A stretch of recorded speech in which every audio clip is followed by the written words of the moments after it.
ইতিমধ্যে পল্লানকাটা গুরাঙ্গদাম গীতা শিক্ষা নিকেতন স্কুল পরিদর্শন করতে এসেছেন বাংলাদেশ গীতা শিক্ষা কমিটি কক্সবাজার জেলা সংসদের সম্মানিত সাধারণ সম্পাদক শ্রীযুক্ত বাবু সজলধর মহোদয়।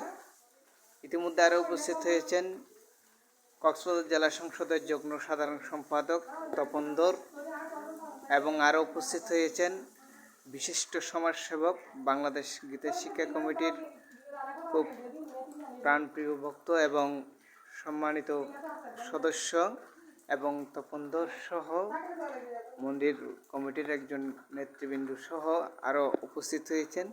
আজকের এই পরিদর্শনের বিষয় নিয়ে শুভেচ্ছা বক্তব্যের মধ্য দিয়ে সকল সনাতনী সম্প্রদায়দেরকে শিক্ষায় শিক্ষিত করার লক্ষ্যে কিছু বলবেন কক্সবাজার জেলা সংসদের সম্মানিত সাধারণ সম্পাদক শ্রীযুক্ত বাবু সজলধর মহোদয়।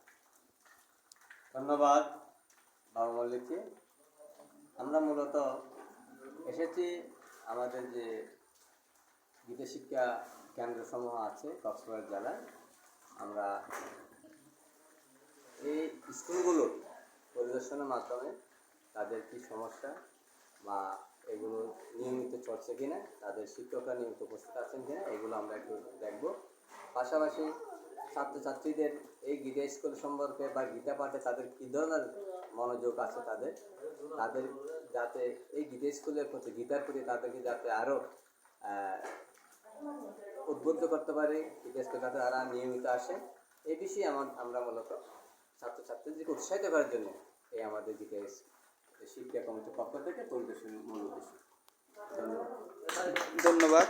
রাখবেন সব গীত ফলে আনলো এটা ইয়ের মধ্যে রাখবে। আর ভাষা বাড়িতে গীতাকে খুব যত্ন করে রাখতে হবে, কারণ এটা আমাদের একমাত্র পবিত্র ধর্মগ্রন্থ।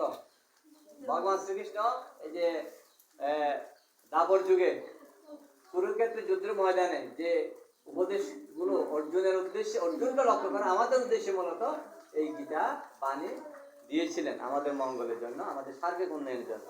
কাজে এই ধর্মীয় গ্রন্থখানি আমরা খুব যত্ন সহকারে আমরা ব্যবহার করবো এবং রাখবো।